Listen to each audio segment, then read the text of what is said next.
कार्तिक मास का पवित्र महीना चल रहा है और अंतिम शेष 10 दिन रहे हैं चतुर्मास के। वैसे चतुर्मास तो देव उठनी एकादशी से वैसे तो पूरन में होता है। तो निवेदन है सभी कमर सीधी करके, गर्दन सीधी करके, आंखें बंद करके सभी जप करेंगे। ओम नमो भगवते वासुदेवाय। जपो ओम नमो भगवते वासुदेवाय। ओम नमो भगवते वासुदेवाय। ओम नमो भगवते वासुदेवाय। ओम नमो भगवते वासुदेवाय। ओम नमो भगवते वासुदेवाय। चतुर्मास उसमें भी विशेष तौर पर कार्तिक मास, फिर माघ मास, साथ साथ में अधिक मास, वैशाख मास, ये विशेष तौर पर मोक्ष प्रदान करने वाले महीने हैं।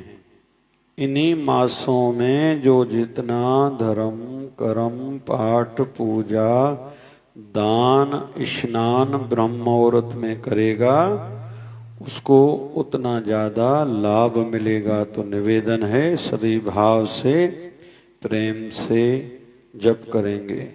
ओम नमो भगवते वासुदेवाय। ओम नमो भगवते वासुदेवाय। ओम नमो भगवते वासुदेवाय। ओम नमो भगवते वासुदेवाय। ओम नमो भगवते वासुदेवाय। ओम नमो भगवते वासुदेवाय।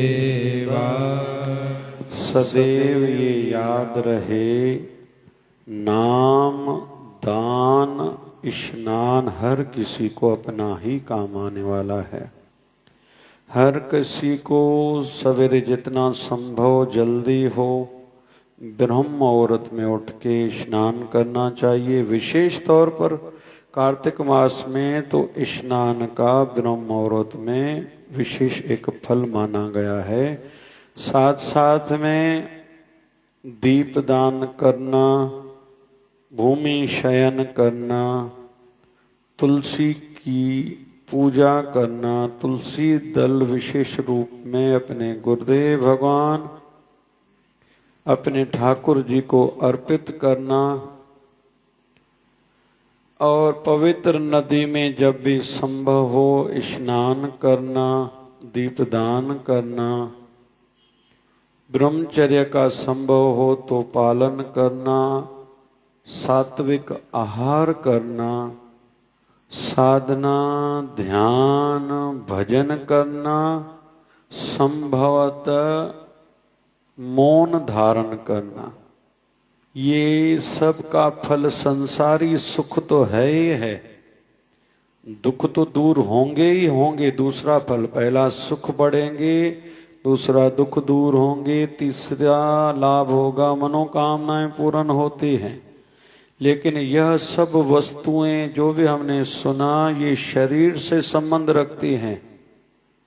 शरीर को सुख भी चाहिए, शरीर को दुख से बचाने की भावना हम सब की है। मनोकामनाएं पूर्ण हो भी जब तक शरीर है।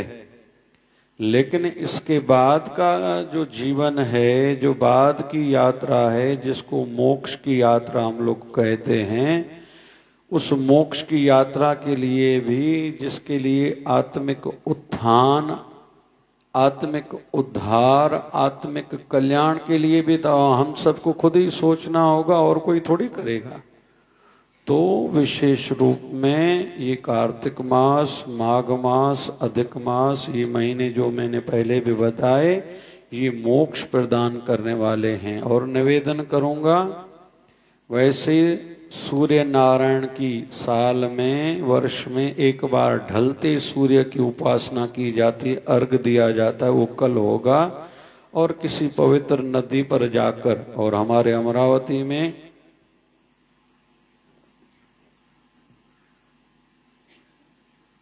छत्री ताला पर ऐसी प्रक्रियाएं की जाती हैं। और फिर एक दिन बाद में सूर्य षष्ठी बोलते हैं, षष्ठमी, सूर्य उगते को अर्घ दे के उपवास और पूजा का समापन होता है। ये वैसे उत्तर भारत की विशेष रूप में पूजा मानी जाती है। उत्तर प्रदेश हो, बिहार हो, भले दिल्ली हो, थोड़ा हरियाणा का क्षेत्र हो, या ऊपर हिमाचल प्रदेश हो आदि, लेकिन सूर्य नारायण तो हम सबके भगवान हैं। 5 आदि देव जो माने जाते हैं, भगवान नारायण, भगवान शंकर, गणेश भगवान, चौथा माता रानी और 5वां सूर्य नारायण, ये 5 आदि देव माने जाते हैं, जिनकी पूजा हम सब सनातनियों को करना आवश्यक शास्त्रों में कहा है। तो ये पवित्र घड़ियां चल रही हैं, पवित्र दिन चल रहे हैं, तो इन दिनों में जो जितने उपवास रख सकता है जरूर रखे। उसमें देवोठनी एकादशी वाला उपवास, और 5 नवंबर 2025 की, इसी साल की बात है, 5 नवंबर को कार्तिक मास की पूर्णमासी आएगी, जिसको देव दीपावली कहा जाता है। वो भी हर कोई उपवास जरूर रखे, भले आधे दिन का उपवास रखे, फिर सत्यनारायण की कथा करके अमृत लेके प्रसाद पाके उपवास छोड़ सकता है, अगर पूरे दिन का कोई उपवास नहीं रख पाए तो। निवेदन है, ये दिन चल रहे हैं मोक्ष की ओर हमारी यात्रा बढ़े। और जो एकमात्र हम लोगों से कोई पूछे आप कब जन्मे हो, हम बताएंगे। कहाँ जन्मे हो, माँ बाप ने बताया होगा, हम बताएंगे। कब जन्मे थे, हम लोग बताएंगे, लेकिन क्यों जन्मे हो तो हम उत्तर नहीं दे पाएंगे। तो एकमात्र उपाय है मोक्ष प्राप्ति हेतु। पिछले जन्मों में अच्छे कर्म हमसे हुए होंगे, तभी हमें मनुष्य देह मिली है, लेकिन फिर भी कोई न कोई तो अधूरे कर्म रह गए थे, जिसके कारण फिर से धरती पर हम मनुष्य देह में आए। तो कोई पूछे क्यों आप आए हो, तो भाई मोक्ष की ओर यात्रा बढ़ाने के लिए हम लोग आए हैं।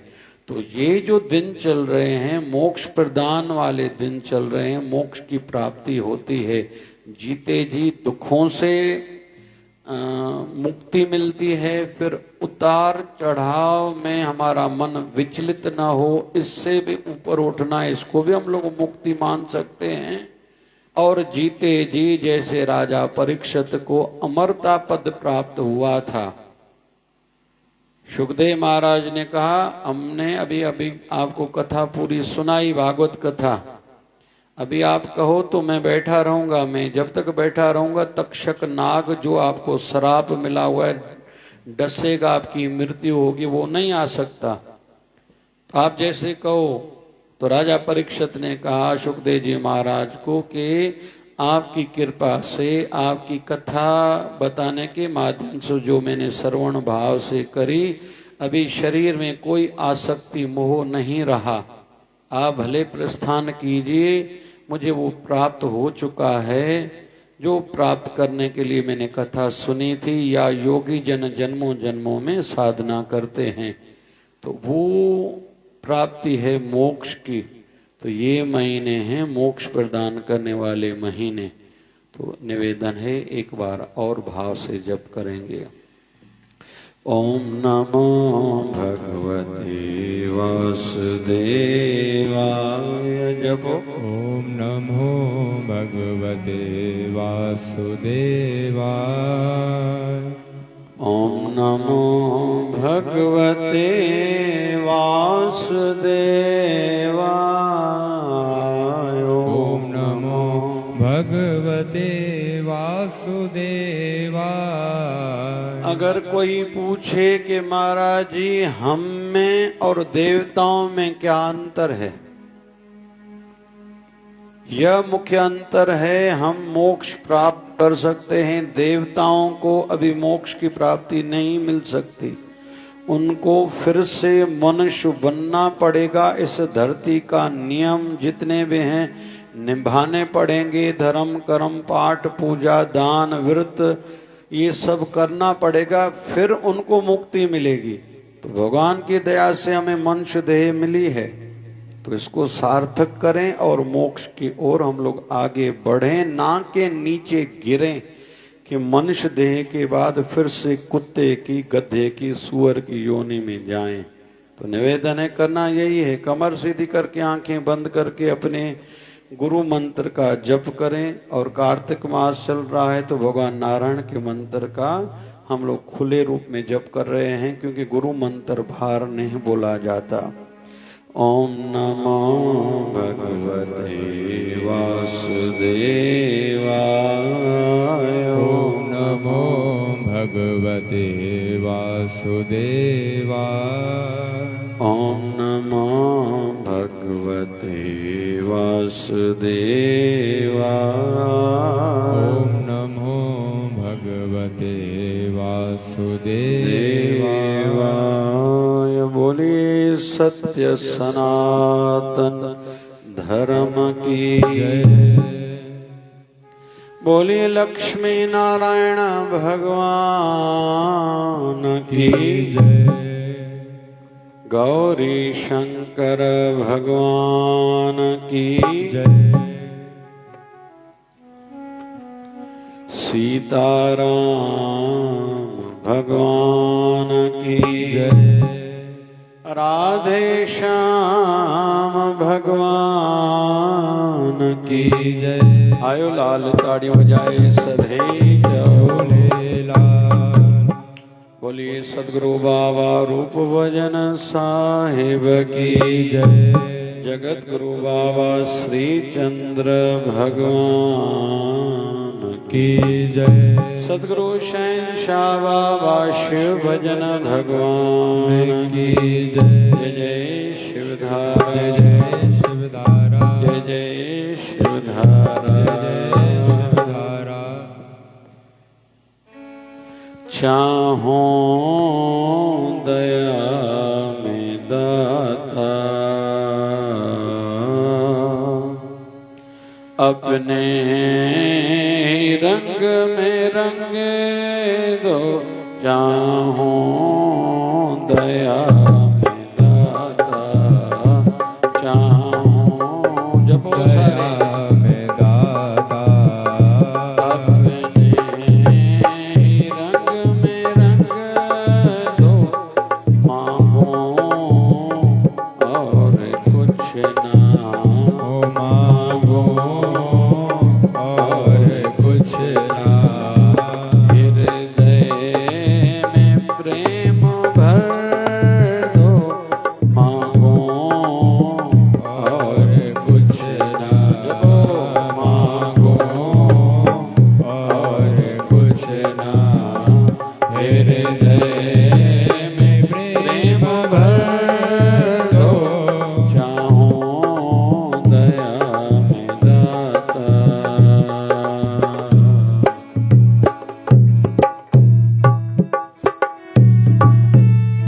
जय जय शिवधारा।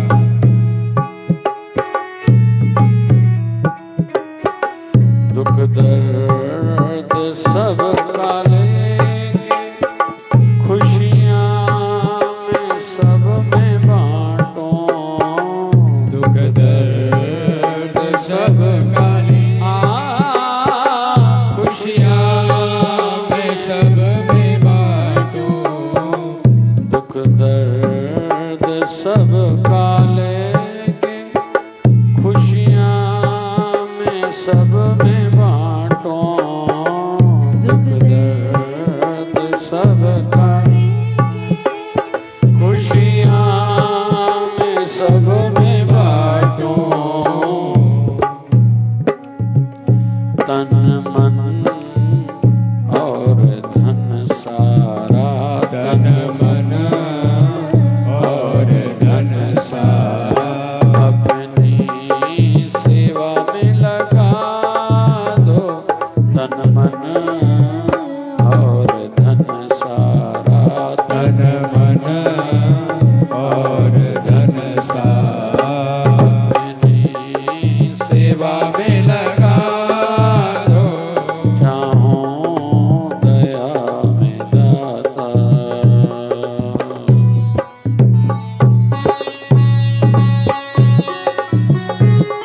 जय जय शिवदारा।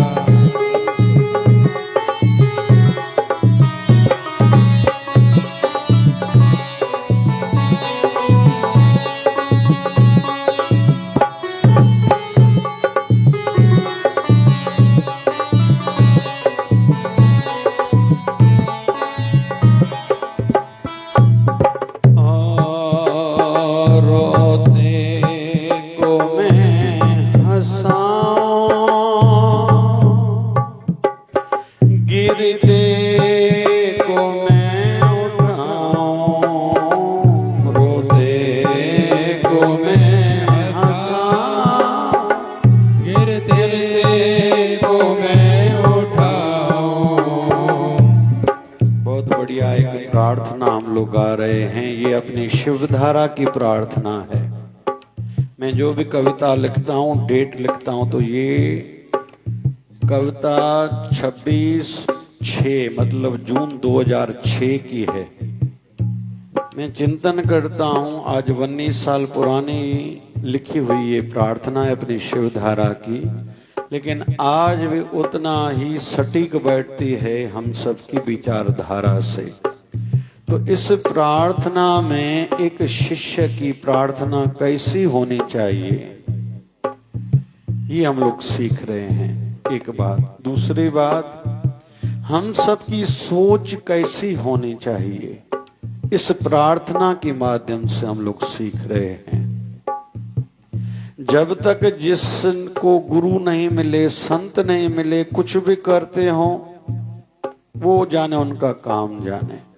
लेकिन जिनको गुरुदेव भगवान देहधारी मिले, फिर भी अगर उन्होंने अपने जीवन में परिवर्तन नहीं लाया, तो उन्होंने अपनी बड़ी एक क्षति कर दी, बड़ा नुकसान खुद का कर दिया।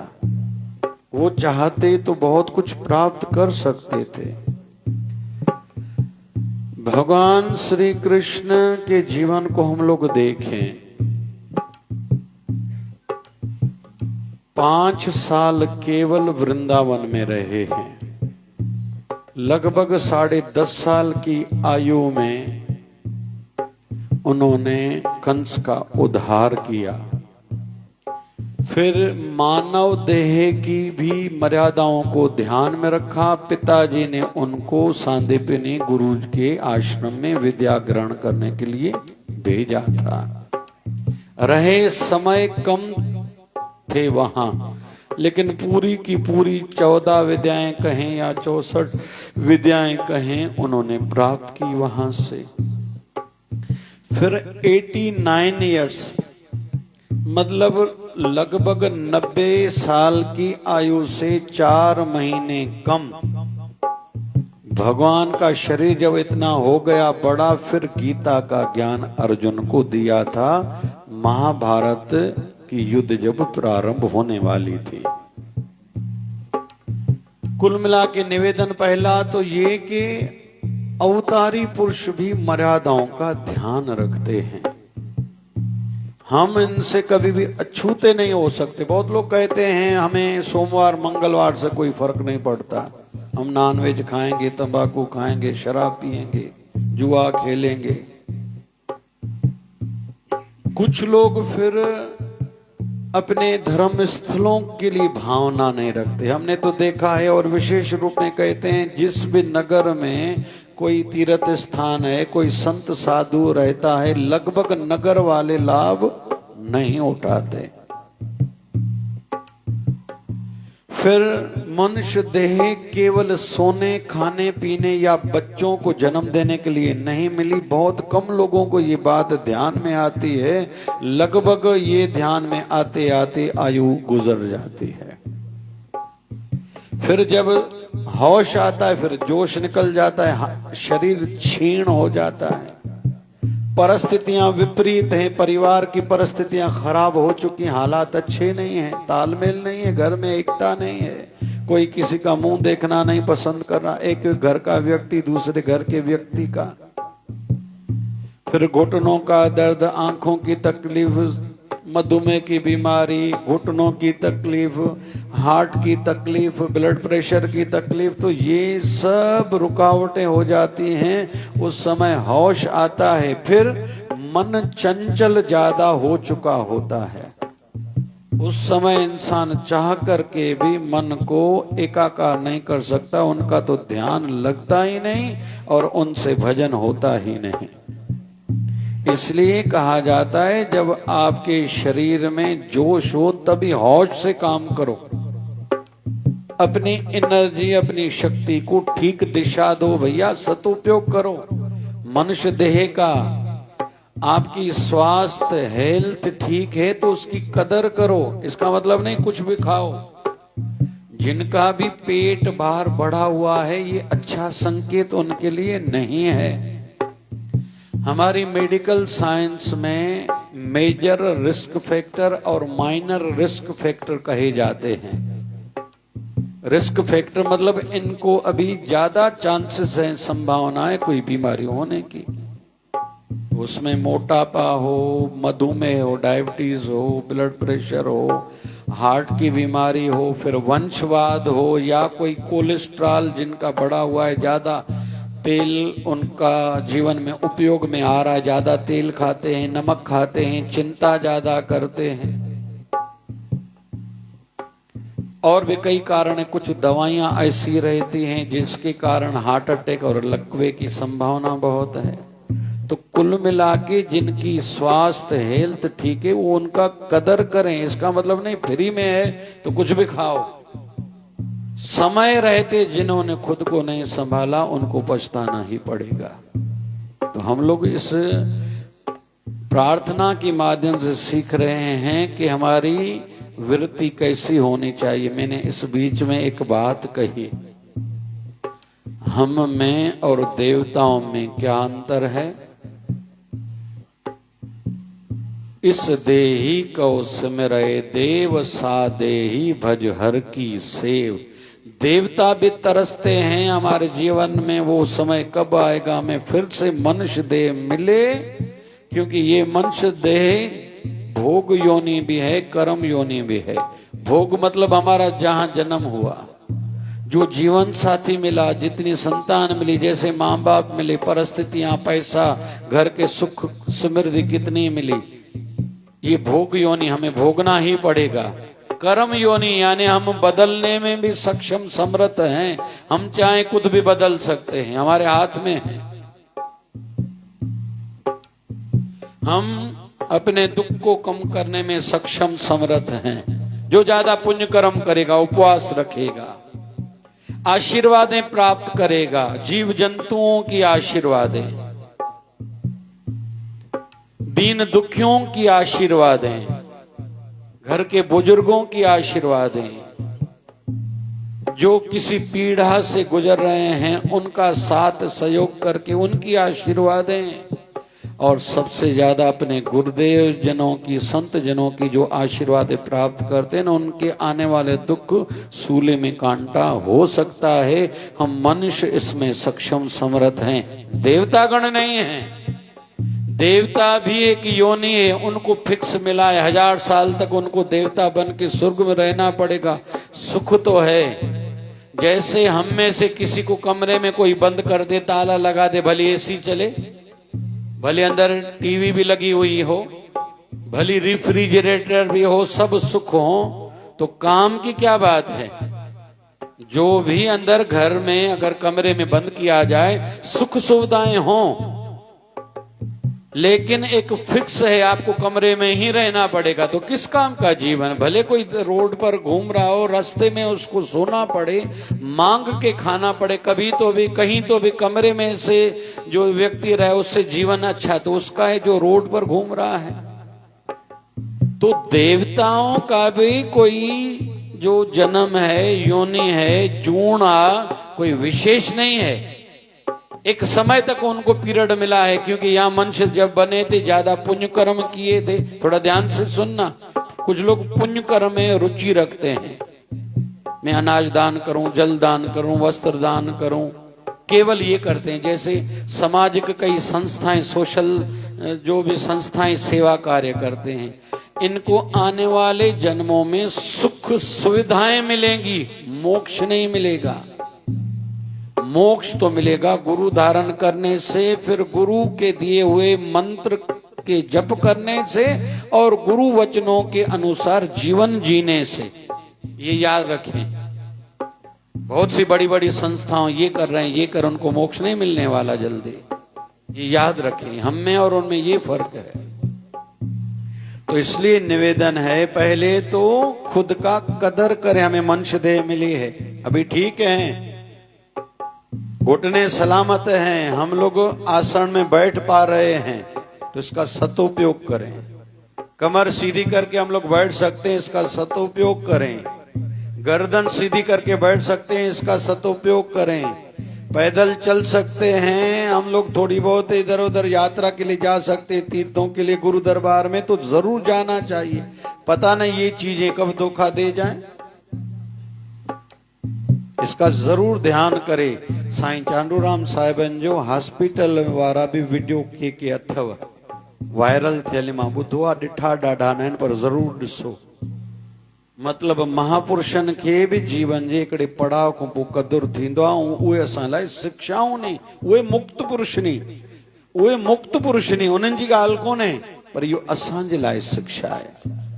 तो गाइए प्रार्थना के माध्यम से, रोते को हमें हंसाऊं, गिरते को मैं उठाऊं, रोते को मैं हंसाऊं, गिरते हुए उठाऊं, युक्ति भक्ति शक्ति से, युक्ति भक्ति शक्ति से, विरति महान बना दो, युक्ति भक्ति शक्ति से, युक्ति भक्ति शक्ति से, विरति महान बना दो, चाहो दया में दाता।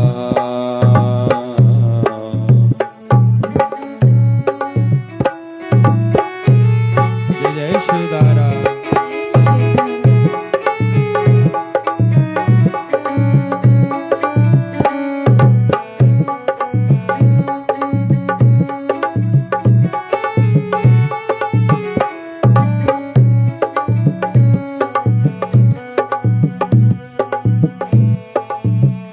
सबको समझ के अपना प्यार दो, मैं सबको संत दास, सबको समझ के अपना प्यार दो, मैं संत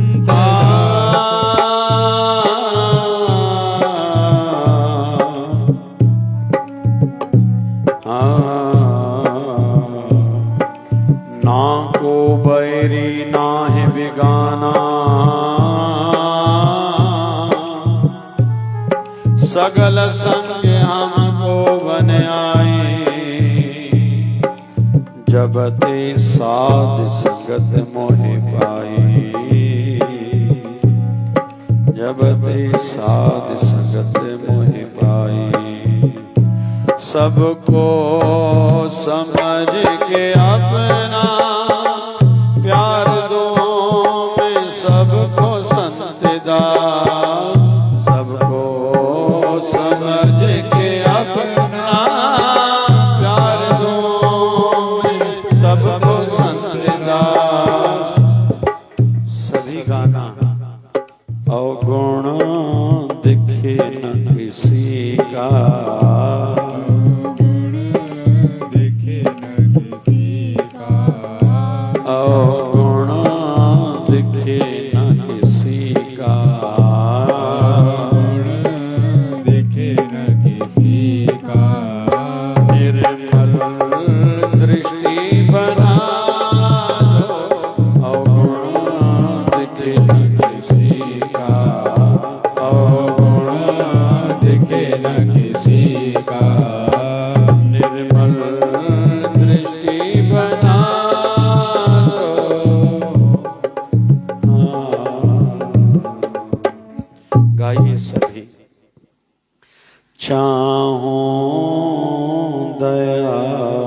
कार मिल जाए, बंगला बन जाए, बच्चों की एडमिशन्स हो जाएं, बैंक बैलेंस बढ़ जाए, प्लॉट प्रॉपर्टी बढ़ जाए। नहीं, अपने ही रंग में रंगे दो, चाहूं दया में दाता। गाओ गाओ। चाहूं दया में दाता। क्या चाहूं? अपने ही रंग में दो। कोई हम में से ऐसा सोच रहा होगा, ये अपने रंग में रंग दो क्या है? रंगे हुए तो हम अभी भी हैं। रंगे हुए शब्द को सरल कोई कहे, आप समझाइए आप क्या कह रहे हैं? हम सब की आदतें अलग अलग हैं। हमने किसी न किसी को कुछ देखा था करते कहते और हमने वो अपना लिया, ये रंग में रंगना हो गया। किसी की मम्मी डार्क कलर के कपड़े पहनती, बेटी भी डार्क कलर के कपड़े पहनेगी। किसके पिताजी के मुंह में गाली है, थोड़ी थोड़ी बात पर गाली बकते हैं तो उसके बेटे को गाली आ गई, ये रंग में रंगना हो गया। किसी का बड़ा भाई झूठ बोलता है, छोटे भाई को भी वो लत वो आदत लग गई, इसको हो गया रंगना। फ्रेंड सर्किल से कहते हैं कि हम कैसे हैं, या किसी व्यक्ति के बारे में अंदाजा लगाना है वो व्यक्ति कैसा है, बोले उसके 5 क्लोज फ्रेंड्स देखो, या जिनके साथ उसका उठना बैठना है, उसमें घर के व्यक्ति भी आ जाएंगे। क्षमा चाहूंगा, पति मर्द जितने भी लोग हैं, भाइयों के बीच में झगड़े लगभग नहीं होते जब तक दोनों के विवाह नहीं होते। पराए घर से माताएं आती हैं। कल मैं होशंगाबाद में था, नर्मदापुरम में, वहां कई संत थे। एक संत ने बढ़िया एक बात कही। 2 छोटे छोटे बच्चे आए, एक लड़की आई एक लड़का आया, छोटे छोटे 2-2 3-3 साल के। थोड़ा ध्यान से सुनना। तो कुछ चॉकलेट आदि था, तो 2 संत हम लोग साथ में बैठे थे, दोनों साथ में ये सब चल रहा था। तो उस लड़की को दिया गया, उसने नहीं लिया। लड़के को दिया गया, उसने झपट के ले लिया। तो मैं हंस पड़ा। मैंने उन संतों को कहा कि ये अंतर है लड़की में और लड़के में। बच्चियां जो हमारी हैं कोमल हृदय वाली रहती हैं, वो झड़पना नहीं जानते। लड़का ऐसे, ये अंतर है बड़ा। इस पर उन संतों ने एक कठोर शब्द कहा। फिर इनको क्या हो जाता है जब इनके विवाह होते हैं तो क्यों बदल जाती है ये, कि अपने पति देव को कहती हैं तुम्हारा भाई ऐसा, तुम्हारी भाभी ऐसी, तुम्हारी बहन ऐसी, तुम्हारे पिता ऐसे, तुम्हारी माँ ऐसी। क्या होता है इन लड़कियों को जब ये बढ़िया हो जाती है? बढ़िया। उन्होंने कहा, मैं भी थोड़े समय के लिए मौन हो गया। बड़ी बात कह रहे हो? मैंने उन संतों को कहा बड़ी बात कह रहे हैं। बोले हाँ बिल्कुल है। बच्चियां जब छोटी रहती, हम लोग तो उनके पैर धोते हैं, कोमल हैं, वो निर्मल हैं, कोई छल कपट नहीं है। लेकिन विवाह के बाद इनको क्या हो जाता है? तो हम लोग कैसे हैं? बोले क्लोज, जो नजदीक के 5 उनके लोग हैं जिनके साथ उठना बैठना है, वो कैसे हैं, हम वैसे हो जाते हैं। नजदीक में ही मुंबई में एक बड़ा कांड हुआ था। उसमें से जब इन्वेस्टिगेशन चली तो एक आकोट का जवान लड़का भी पाया गया था, जिसमें से बाबा सिद्दीकी जी को जिन्होंने गोली चलाई थी। 1-2 बिहार के थे, थोड़ो ऊपर के प्रदेशों के भी 1-2 बच्चे थे। टोटल शायद 4, 5 या 3 बच्चे, ऐसा कुछ था, न्यूज चैनल में बताया गया था। तो एक लड़का आकोट का था। तो फिर टीवी में मैंने सुना, क्योंकि नजदीक का गांव है इतना, एक नौजवान ने बड़ा कांड कैसे किया, पाप इतना बड़ा कैसे किया। तो पता चला कि माँ बाप को उस लड़के ने कहा मैं कमाने के लिए जा रहा हूं। वहां मुंबई में शायद गलत संगति में आ गया, जिसके कारण उसने ये किया। अभी वो जेल में है। इन दिनों में 8 दिन में आप लोगों में से जिन्होंने भी न्यूज चैनल देखे होंगे, भाई भाई लड़ रहे हैं प्रॉपर्टी पर, मार रहे हैं। कहीं एक लड़के ने अपनी मां को मार डाला, किसी ने पिता को मार डाला। ये क्या है कि अच्छी हिंसक जो सोच, अच्छी सोच नहीं थी, हिंसक सोच बन गई। उसका परिणाम ये था, रिजल्ट ये था। तो हम लोगों के लिए आज सीख क्या, चलो हम पहले जैसे भी हैं, लेकिन अभी हमें सीखना है कि अच्छा होना है। और ये ज्ञान बढ़ाने का विषय नहीं है। हम लोगों को लगभग आजकल दुनिया बड़ी सयानी है, जिसको देखो ब्रह्म ज्ञानी है। हर किसी को लगता है मुझे ही सबसे ज्यादा समझता है। आज का युग ये मोबाइल के बाद ये झंझट इतना बढ़ गया है, हर किसी को लगता है मुझे सब समझता है। संतों पर भी टीका टिप्पणी लोग करते हैं, संतों को ऐसा करना चाहिए। तो ये कहीं तो भी दुष्परिणाम है, ये गलत रिजल्ट है जो आजकल इतना ज्ञान सहज सरल मिल रहा है।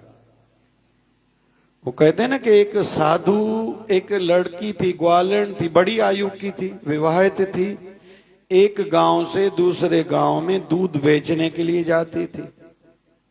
तो एक दिन पता चला उस गांव में कोई कथा है, तो कथा में जाके बैठी, कथा में लेट हो गई। कथा व्यास जी ने एक बात कही कि राम नाम में बहुत शक्ति है, राम नाम संसार भव सागर से पार करता है। उस ग्वालिन ने सुनी बात, जब लौटी तो नाव खड़ी नहीं थी और नदी पार करके इसको अपने गांव जाना था। लेकिन वो वचन याद आ गया कि कथा व्यास जी ने कहा था कि राम नाम में बड़ी शक्ति है।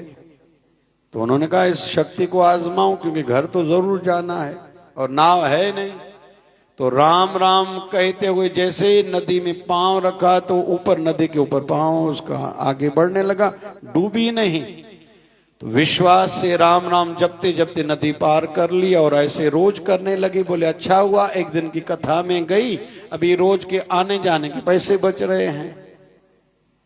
एक दिन विचार आया, जिनकी कृपा से ये मेरे पैसे बच रहे हैं, कुछ दक्षिणा दूं, उनसे आशीर्वाद प्राप्त करूं, उनका आभार व्यक्त करूं। तो उन कथा व्यास जी के पास गए कि महाराज जी निवेदन है। बोले कहिए। बोले एक दिन हमारे आप घर आके भोजन पाइए। तो कथा व्यास जी ने अंतिम दिन, जिस दिन कथा पूरी होने वाली थी, कहा दूसरे दिन मैं चलूंगा। ये लेने के लिए आई तो कथा व्यास को जैसे नदी के किनारे लाई तो देखा तो नाव तो है नहीं। तो उन पंडित जी ने कहा कि नाव लाओ ना भाई, नदी पार चलना है। बोले हाँ। बोले नाव की क्या जरूरत है, यही तो मैंने आपसे सीखा। बोले क्या सीखा। बोले आपने कहा राम नाम में बहुत शक्ति है, संसार भव सागर से राम नाम पार करता है। बोले फिर। बोले मैं जिस दिन मैंने सुना है उस दिन से मैं राम नाम बोलते हुए नदी के ऊपर चलती हूँ। तो पंडित जी ने कहा चल के देखा। उन्होंने राम नाम कहना शुरू किया, नदी पर पैर जैसे रखा, वो नदी के ऊपर चलने लगी। कहा इशारे से महाराज जी आप आइए। बोले ऐसे कैसे आऊंगा। बोला इधर आओ। बेटी मेरा प्रणाम है तुझे, हम केवल हैं बताने वाले, तुमने वो जो सुना उस पर अमल किया, मुझसे ज्यादा धन तुम हो। तो ज्ञान किसके पास कितना है ये बड़ा विषय नहीं है, विषय ये है कि अमल में कितना है, अपने आचरण में, रहनी में वो ज्ञान कितना है। रावण मरणोवस्था में पड़ा है। राम जी ने बुलाया लक्ष्मण को, इधर आओ, जाओ, संसार से बड़ी हस्ती जा रही है, रावण बड़ी हस्ती है, जाओ सीख के आओ। लक्ष्मण के अंदर में अहंकार था, इससे सीखूं, इस अहंकारी से, पापी से, जिसको हमने ही मार डाला, पूरे वंश को खत्म कर दिया हमने ही। 1 लाख पूत 1.25 लाख नाती, तय रावण घर दिया न बाती। इस रावण से सीखूं। गया, लौट के आया, राम जी ने पूछा कि सीख क्या है। बोले उसने कुछ बताया ही नहीं। बोले कहाँ खड़े हुए। बोले जहां वो सोया हुआ, लेटा हुआ था, अभी मरणोवस्था में था, मैं सिर की ओर खड़ा हो गया था। राम जी ने कहा कि आप सीखने के लिए गए थे। अरे जिससे सीखना रहता है तो पहले तो उनको प्रणाम करना जरूरी हो जाता है और पैरों की ओर खड़ा होना पड़ता है और हाथ जोड़ के उनको निवेदन तो करना चाहिए था ना तुझे भी। ये नियम है ना कि आप मुझे ज्ञान प्रदान कीजिए। तो लक्ष्मण ने राम जी के कहने पर कहा ठीक है मैं कहता हूं, करता हूं ऐसा। रावण मरणोवस्था में पड़ा है, पैरों की ओर जाके खड़ा हो गया, प्रणाम किया और कहा कि मुझे जीवन के अनुभवों में से कुछ ज्ञान देके जाइए। तो रावण ने वैसे तो 10 बातें भी कही जाती हैं, 3 बातें भी कही जाती है, एक बात विशेष कही थी जो आज मैं कहूंगा। रावण ने कहा लक्ष्मण को, हे लक्ष्मण सुनो, आप लोगों से शक्तिशाली हम लोग थे, लेकिन फिर भी हमारा पूरा वंशज खत्म हो गया, आप लोगों का ज्यादा बाल बांका भी नहीं हुआ। पता है क्यों? बोले क्यों? बोले मेरा भाई मुझे छोड़ के चला गया, तुम राम जी के साथ में थे। मतलब जिनके अपने जिनके साथ रहते हैं संसार में जीत उनकी होती है। तो हम लोगों को ये सीखने को मिल रहा है, अपनों को पराया न बनाओ भाई। तो पहले तो सीखने की भावना हो कि आज हम लोग साय रविवार के शुभ अवसर पर गुरु दरबार में आए हैं, घूमने के लिए या होने के लिए थोड़ी आए, चलो होके आते हैं। बहुत लोग ये बोलते हैं। आज हमने सीखा, पहले आप लेसन ये था, शिक्षा ये थी कि प्रार्थना कैसी होनी चाहिए, दूसरा सोच कैसी होनी चाहिए, तीसरा सीखने का भाव हो। हम जैसे थे कोई चिंता नहीं, अभी भी कुछ बिगड़ो नहीं, अभी बदलो खुद को। कपट करना, झूठ बोलना, अहंकार करना, दिखावा करना, क्रोध करना, दूसरे को कम समझना, या इतना हर समय अपने अहम में फूला नहीं समाया रहना, बहुत से लोग हमें से रहते हैं। अरे भैया सीखना है ना, किसी बीमार के पास जाके रहो थोड़ी देर, देखो पता चल जाएगा। हॉस्पिटल में जो लोग एडमिट हैं उनसे जाके पूछो ये अहंकार कहां गया आपका। वो कहते हैं ना, बाबा शिव भजन भगवान हमारे गुरुदेव भगवान एक कथा बताते थे। एक संत थे, उनके कंधे पर आके किसी ने शाल ओढ़ाई, ठंडी के दिन थे। एक डाकू आया, उसने वो शाल ली और भाग गया। तो संत भी पीछे, वो साधु भागने लगा, मैं नहीं छोड़ूंगा, मैं नहीं छोड़ूंगा, मैं नहीं छोड़ूंगा। एक व्यक्ति ने देखा कि वो डाकू तो इस ओर भागा, वो तो उस ओर भागने लगा, साधु। तो उसने कहा महाराज जी आप कहां जा रहे हो? बोले डाकू को पकड़ने के लिए। बोले क्या बोल रहे हो भाई? बोले मैं कह रहा हूं तुम्हें नहीं छोड़ूंगा। बोले वो कहां गया? बोले वो तो इधर गया। बोले इधर क्यों आप जा रहे हो? बोले वहां तो शमशान है। बोले वहीं जाके बाहर बैठूंगा। बोले क्यों? बोले आज नहीं तो कल वो वहीं तो आएगा। तो जब इस प्रकार का कोई हम लोग वातावरण देखें तो खुद को समझाएं, एक दिन तुम्हारे साथ भी ऐसा ही होगा। और ये मेहनत, ये तपस्या हर किसी को खुद ही करनी होगी। कोई किसी के साथ ना आया था, न जाएगा, न कोई किसी को छुड़ा सकता है, न कि कोई छुड़ाएगा। गुरु भी ज्ञान देगा, हर किसी को आचरण में खुद ही लाना होगा। जब महाभारत युद्ध पूरी हुई, वैसे तो उद्धव ने अंत समय में भगवान से कुछ बातें कही थी।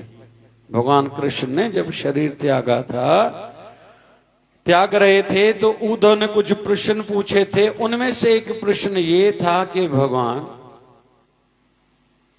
आप किस किस के साथ रहते हो? बोले पूरे संसार के साथ। बोले सबके साथ? बोले हाँ। बोले जो व्यक्ति पाप करने वाले रहते हैं उनके साथ भी रहते हो? बोले हाँ। बोले उस समय क्यों नहीं रोकते हो उनको? बोले मेरा काम ये नहीं है, मेरा काम है साक्षी भाव में उनके साथ रहना। बाकी कोई कौन सा कर्म करता है उसके लिए मेरा एक विधान है, सिस्टम है, जिसको कर्मा थ्योरी बोलते हैं। अच्छे काम करेगा अच्छा फल मिलेगा, बुरे काम करेगा उसको बुरा फल भोगना पड़ेगा। मैं उस समय किसी को नहीं रोकता, करना हर किसी को खुद ही है। और अनुभूति भी जो मेरी करेगा कि मेरे साथ भगवान है, मेरे गुरुदेव भगवान मुझे देख रहे हैं, मैं कैसे पाप करूं, जो इस प्रकार की सोच रखते हैं उनको मेरी सहायता मिलती है। द्रौपदी की इज्जत जब लुट रही थी, भगवान कृष्ण ने आके इज्जत बचाई, तो भगवान से लड़ने लगी थी, झगड़ने लगी थी। आपने इतनी देर क्यों करी? बोले तुमने देरी से पुकारा मुझे। बोले हमारे साथ आपके रहते हुए हुआ ही क्यों? बोले तुम लोगों की गलती है। बोले कैसे? बोले बड़े में बड़ा कोई निर्णय तुम लोग लेते थे तो मुझसे छोटे से छोटा, बड़े से बड़ा निर्णय लेने से पहले तुम लोग मुझसे पूछते थे। तुम्हारे पांडवों ने जब जुआ खेली क्या मुझसे पूछा? अगर पूछते थे तो मैं क्या जुआ खेलने देता था?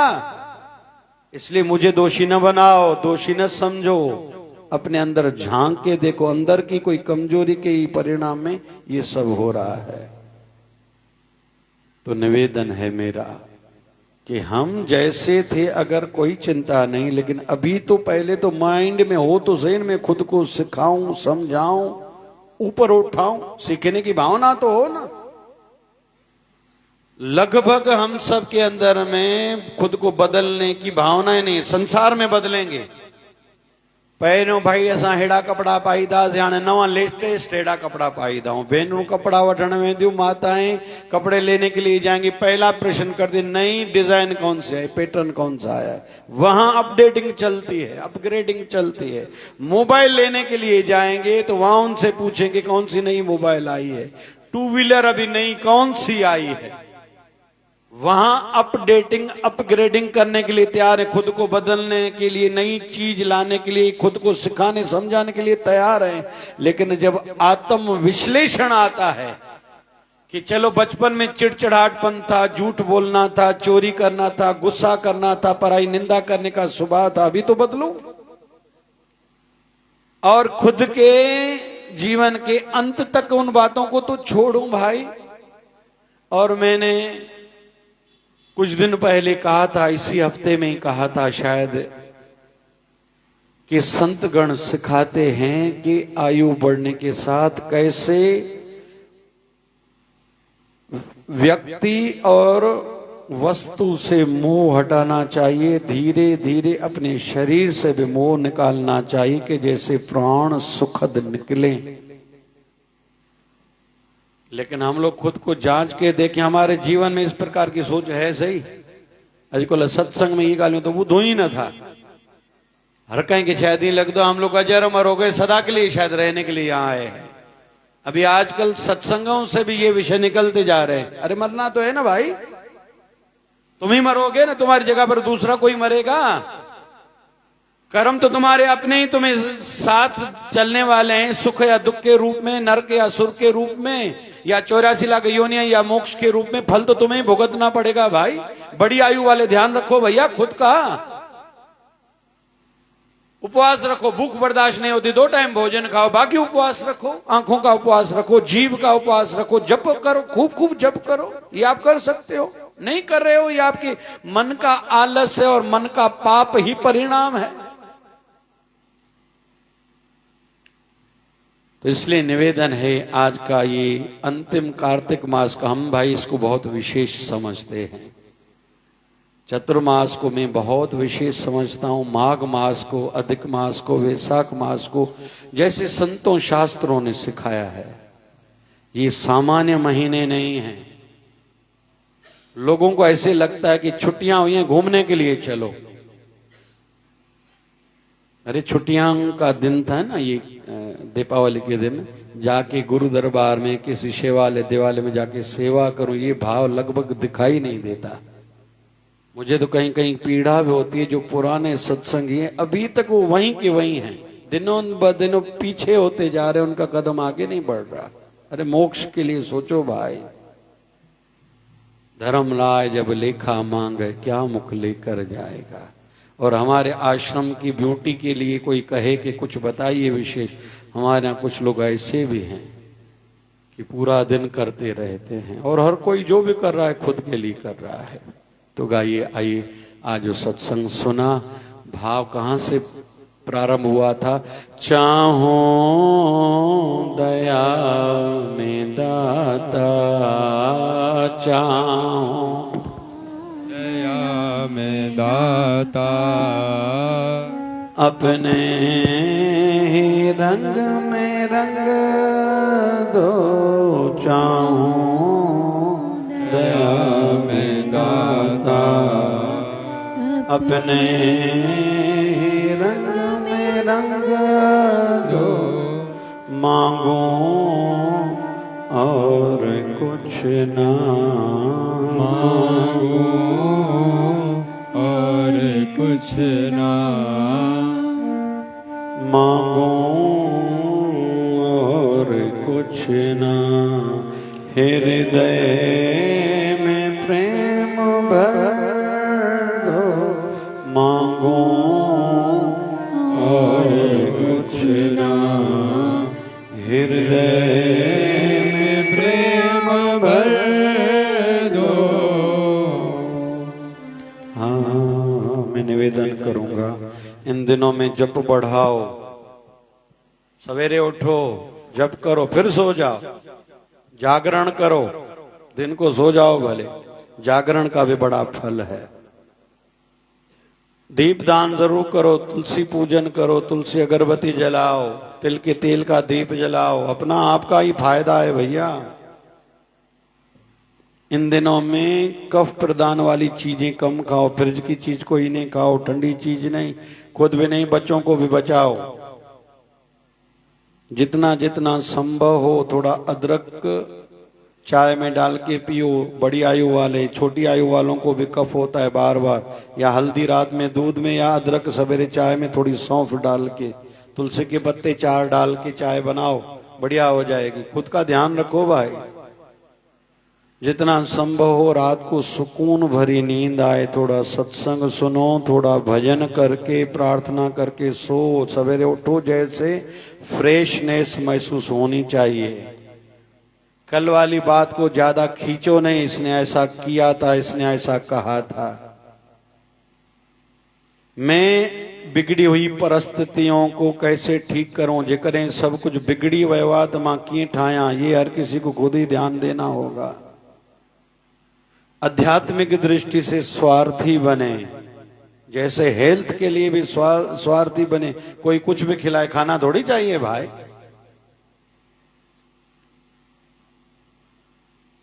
आज के इस जो मासिक महाप्रसाद, इसकी विशेषता है जो सवेरे मुंडा में जो ढो चटनी मिलंदो, इसकी विशेषता है। पहले वो मुंह में डालो, फिर महाप्रसाद खाओ। छोटी छोटी बातों का ध्यान रखें।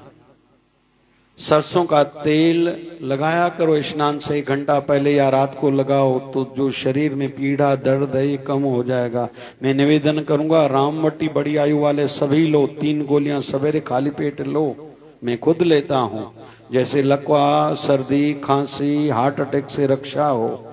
मेरा तो निवेदन रहेगा शिववटी भी हर कोई ले, 3 गोलियां ले, चमड़ी की बीमारी ना हो, मधुमेह ना हो, है तो कंट्रोल में रहे और आलस्य ना आए।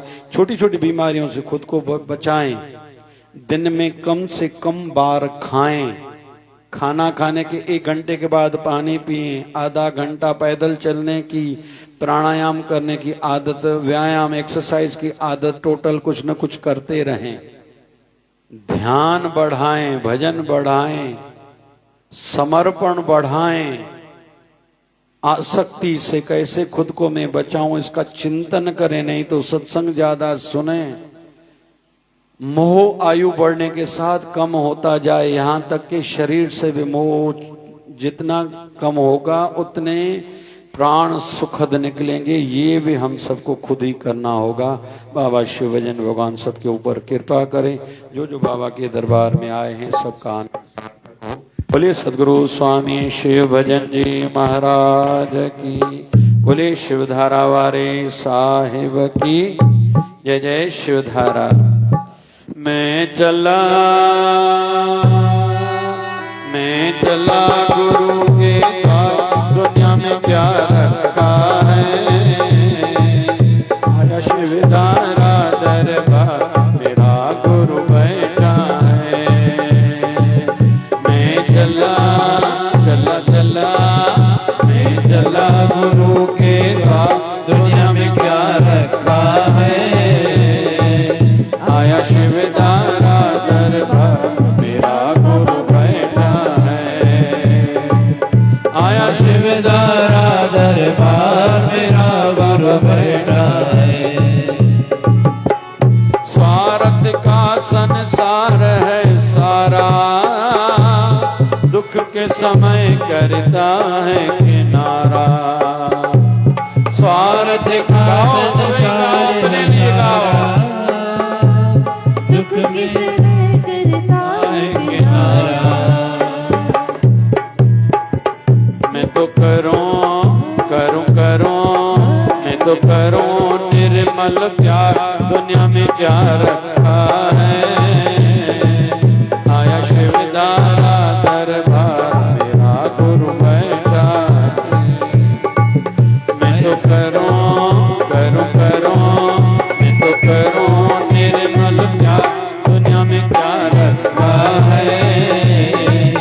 आया शिवदारा दरबार, मेरा बाबा बैठा है, मेरा गुरु बैठा है। जय शिवदारा।